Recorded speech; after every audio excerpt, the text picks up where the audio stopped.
Fans of Dolly Parton might think that they're familiar with her morning routine, after all. She details one quite comprehensively in her 1980 hit 9 to 5.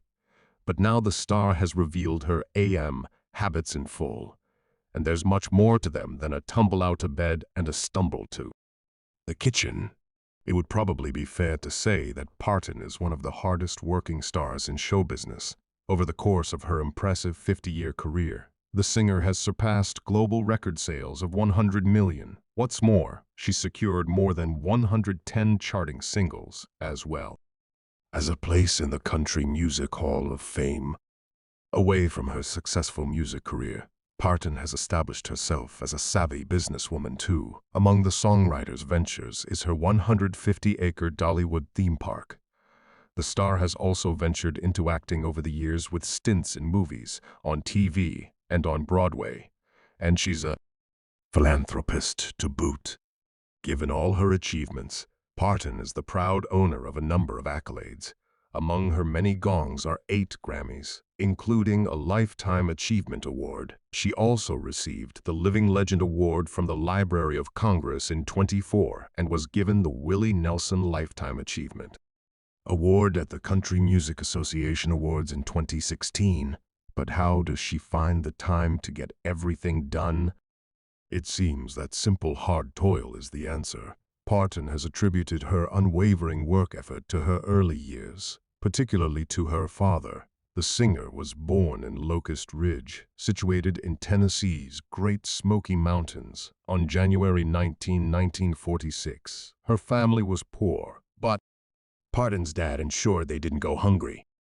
At the time of Parton's birth, her father, Lee, earned a living as a sharecropper. He would later acquire some land of his own, where he farmed livestock and tobacco. Even so, the family, which included 12 children, lived in poverty without the simple pleasures of plumbing, electricity, or store-bought goods, all of which were in scarce supply.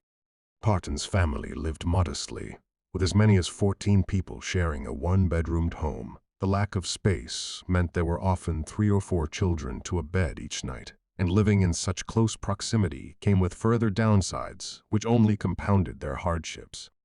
Recalling her difficult formative years, in 1978, Parton told Playboy magazine, "The kids peed on me every night. We slept 3 and 4 in the bed.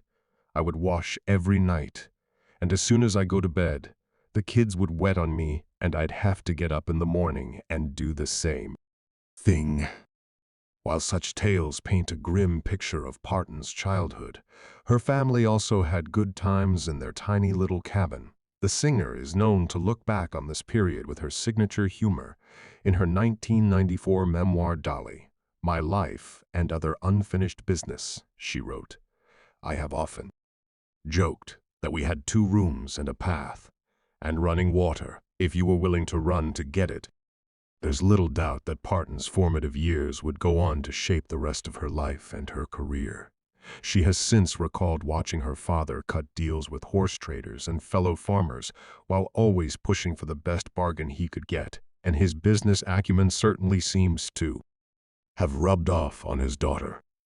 After discovering a passion for music from an early age, Parton left her family's cabin at the age of 18 to pursue a career in Nashville. She had previously gained some exposure on local radio and TV shows in Knoxville, but her move to the big city gave her the break she needed, namely singing country songs on the Porter Wagoner Show. During her time on the Porter Wagoner Show, Parton's voluptuous figure and warm personality captured the spotlight. But some believe that the focus on the singer's attributes glossed over the talented songwriter and businesswoman that she was at heart. However, Parton's intelligence would later come to the forefront. From almost the beginning of her career, Parton ensured that she owned the publishing rights to her songs. According to biography, Parton later said, "As soon as I could, I started my own publishing company, Briegel. I think it's important, if you can, to keep all of your goods close to home, where you can control them and know what's happening with them." Parton's commitment to the ownership of her songs led to her declining an offer from Elvis Presley to sing one of them.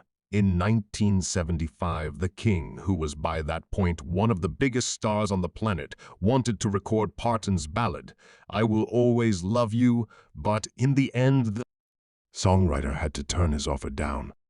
In a 2018 interview with UK tabloid The Daily Mail, Parton revealed what went down with Presley. She explained, "His manager, Colonel Parker, called me up the day before he was due to record the song and said, 'Now you know Elvis has to have the publishing rights, or at least half the publishing rights of any song he records.'" Splitting the ownership of her song was something Parton simply couldn't do, even if it was with Presley. She said, "I was desperate for Elvis to sing my song, and I'd told everyone he was going to sing it. But I couldn't let that happen. It's my song, my publishing rights. It broke my heart, but I had to turn him down." Despite Parton's heartache, the business decision served her well in the end. In 1992, Whitney Houston recorded I Will Always Love You as part of the soundtrack for the movie The Bodyguard. The cover became one of the best-selling singles ever and earned Parton approximately $10 million in royalties before the turn of the new millennium alone. As of 2020, the Celebrity Net Worth website put Parton's estimated wealth at $600 million. But even with a fortune behind her, the songstress, now in her mid-70s, shows no sign of slowing down. With that in mind, the country legend has revealed that she doesn't plan on ever retiring. In an interview from November 2020, Parton told the British newspaper The Sunday Times that she would continue working. The singer explained, "I don't know why I'd ever want to stop, especially after you get older. You need things to do. I'd rather wear out than rust out. You only have one life. No, I won't retire." So with no plans to kick back anytime soon, Parton just keeps grinding away. And as far as her daily routine goes, the singer-songwriter doesn't even allow herself the odd lie-in the mornings. Instead, she's up before the birds, getting up at the ungodly hour of 3 a.m. so that she can get a head start on the day.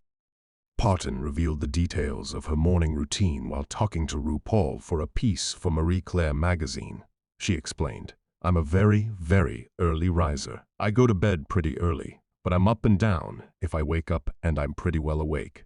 I think I've got so much to do. I'll get up and I'll work a little while, write a little while, and I'll lay sick back down."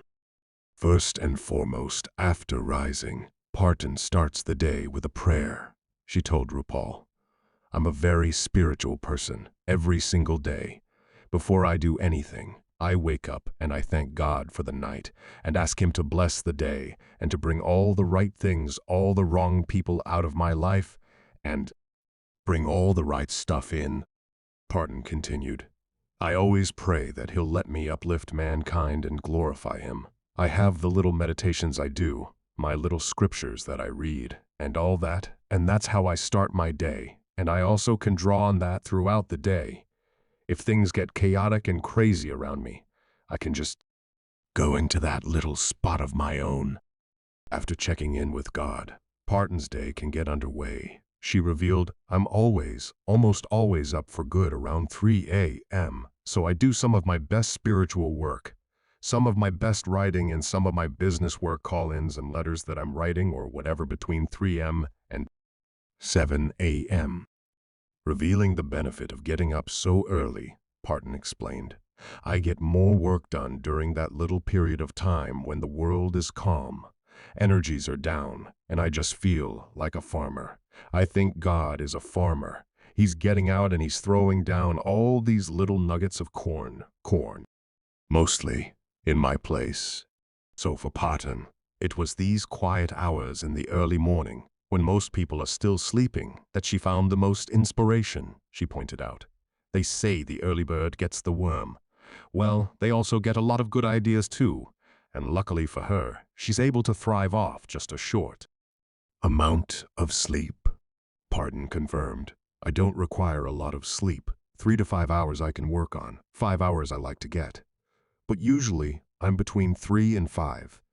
That being said, the singer will get her head down later in the day if needs be." she said. Usually, if I'm on the job, I'll take a little power nap. On the day that Parton had spoken to Paul, she'd also cooked a typical Southern dish to enjoy with her spouse of 64 years, Carl Dean. She revealed, "This morning I made breakfast for my husband and me. I made some sausage patties, and I baked some biscuits, and I made some milk gravy." And when Parton was cooking breakfast for her husband, it's unlikely that she was dressed in pajamas and slippers. That's because she takes great pride in her appearance and looks nothing short of her best even in the early morning, and as far as her favorite footwear goes, the star told Marie Claire, "I always wear my high heels." For Parton, fancy footwear is just another part of her identity, she explained. "I actually do wear high heels most of the time. They're not always as high as the ones I wear for the show, but I'm little, I'm short, and I have to wear heels in order to reach my cabinets, but I always enjoy wearing the shoes too, and I just feel more like me." In a previous interview with the New York Times in 2019, Parton revealed she even slept in her makeup. This is so that she can avoid getting caught out looking anything less than completely glamorous. And while the likelihood of such a thing happening seems slim, the singer has her reasons. While discussing her beauty routine, Parton told the newspaper, "I clean my face in the mornings. You never know if you're going to wreck the bus.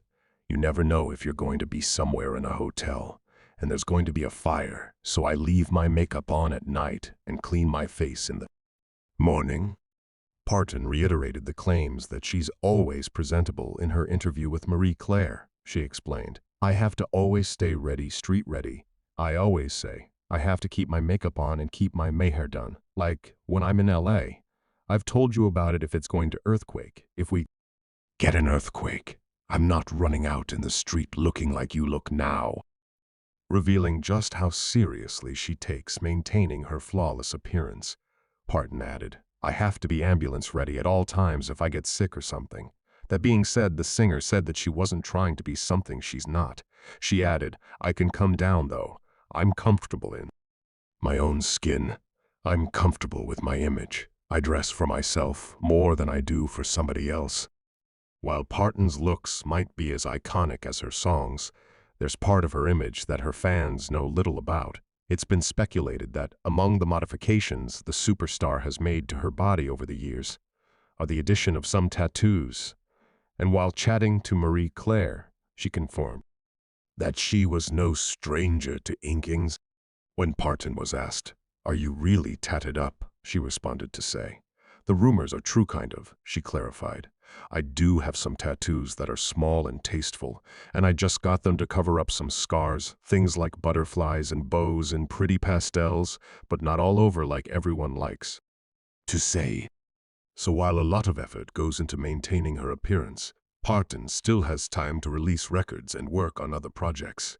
The singer also makes sure she gives back through her charitable endeavors. This includes, perhaps most notably, the work she does through her own program, the Imagination Library. Parton set up the Imagination Library to encourage children to learn and fulfill their potential. She estimates that she's given away something like 150 million books worldwide. Describing the project, she said, "That is one of the things I am proudest of all the things that I've done since I've been in the business." So it seems that even with her early mornings, Parton is still an unstoppable force. But with minimal sleep, where does she find her zest for life? "Well," she told Paul, "I'm energized by just what I do. It's like work begets work, energy begets energy. I just really stay alive because I just live on creative and spiritual energy."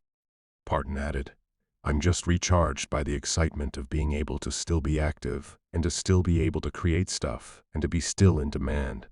That's exciting to me, that I have all these fans that care about me, and I love us sharing that kind of love and that kind of energy. So who needs sleep anyway?"